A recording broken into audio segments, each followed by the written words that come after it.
Hi అండి. మా పాత ఫ్రిడ్జ్ అండి ఇది. పాత ఫ్రిడ్జ్ వచ్చి శాంసంగ్ కంపెనీ అండి. 2011లో తీసామండి. మా చిన్నబ్బాయి పుట్టినప్పుడు తీసాము. 14 ఇయర్స్ అయిపోయిందండి. అప్పుడు తీసినప్పుడు మాకు పెద్దగా తెలిసిందండి. ఫ్రిడ్జ్ చాలా పెద్దగా ఉంది అని అనుకున్నాము. కానీ ఇప్పుడు చిన్నదిగా ఉంది. అప్పటి నుంచి ఇప్పటి వరకు ఏ ప్రాబ్లం ఇవ్వలేదండి. ఇప్పుడు ఇల్లు షిఫ్ట్ అయ్యాము కాబట్టి కొంచెం ఐస్ లీక్ అవుతా గ్యాస్ లీక్ అయిపోయేసిందండి. షిఫ్ట్ చేసేటప్పుడు ఎలాగైందో తెలియదు. సరేనని చెప్పేసి ఒక 2 days వెయిట్ చేసామండి. అలాగే ఉందని చెప్పేసి ఎక్స్చేంజ్లోకి వేసేసి కొత్త ఫ్రిడ్జ్ అయితే ఆర్డర్ పెట్టామండి. క్రోమ్లోనే ఆర్డర్ చేసామండి. అలాగే వచ్చేసి మేమే వెళ్ళి సెలెక్ట్ చేసుకొని తెచ్చుకున్నామండి. పాత ఫ్రిడ్జ్ అయితే అప్పుడు చిన్నదిగా లేదు. ఇప్పుడు పిల్లలు పెద్ద అయ్యేసరికి చాలా చిన్నదిగా అనిపిస్తుంది. సరే అందుగా అప్పుడు చిన్నదిగా ఉన్నది కాబట్టి ఇప్పుడు పెద్దగా తీసుకుందాము, డబుల్ డోర్ ఫ్రిడ్జ్ అయితే తీసుకుందామని చెప్పేసి తీసుకున్నామండి. కలర్స్ వచ్చేసి మనకి నచ్చిన కలర్లు మట్టుకు లేవండి.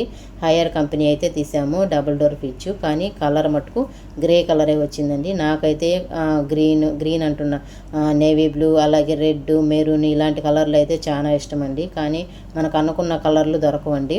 కంపెనీ బట్టి కలర్స్ ఉంటాయి. కానీ హైయర్ కంపెనీ ఈ కంపెనీకి ఉన్న కలర్సే అన్నీ గ్రే కలరే ఉన్నాయండి. కొంచెం డార్క్, కొంచెం లైట్ కలర్స్ ఇలాగ ఉన్నాయండి. సరే ఓకే, ఏదో ఒకటి అడ్జస్ట్ చేసుకుందామని చెప్పేసి ఈ డబుల్ డోర్ ఫ్రిడ్జ్ అయితే ఆర్డర్ చేసామండి. అలాగే వచ్చేసి ఈవినింగ్ ఒక 7 o'clockకి ఇన్స్టాలేషన్ అయితే వచ్చారండి.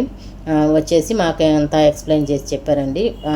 ఫ్రిడ్జ్ అయితే ఒక 23,000 అయిపోయిందండి. ఈఎంఐలోకే వేసి మంత్లీ ఈఎంఐ లాగా కట్టుకుందామని చెప్పేసి కొన్నామండి. అలాగే చూడండి, ఫ్రిడ్జ్ అయితే డబుల్ డోర్ ఫ్రిడ్జ్ కదండి, చాలా బాగుందండి. కలరు బాగుంది. మనకు ఇంట్లో తెచ్చి పెట్టిన తర్వాత మనకు ఏ కలర్ అయినా నచ్చాల్సిందేను. అలాగే వచ్చేసి ఈ ఫ్రిడ్జ్ వచ్చేసి తను ఎక్స్ప్లెయిన్ చేశాడండి. పైన ఫ్రీజర్ వచ్చేసి ఒక రోజంతా ఫుల్గా మనం ఫ్రిడ్జ్ కావాల్సింటే యూజ్ చేసుకోవచ్చు అంట, లేదంటే ఫ్రీజర్గా మార్చేయచ్చు. ఎక్కువసేపు కానీ ఉంచకూడదని చెప్పారండి. ఫ్రిడ్జ్ లాగా యూజ్ చేసుకోకూడదు అనేసి. మనకు కూలింగ్ ఎక్కువగా పెట్టుకొని ఫ్రీజర్గా యూజ్ చేసుకోవచ్చు. అలాగే వచ్చేసి కింద షెల్ఫ్లు వచ్చేసి మాకు ముందున్న ఫ్రిడ్జ్ కన్నా కొంచెం 2-3 షెల్ఫ్లు ఎక్కువగానే వచ్చాయండి.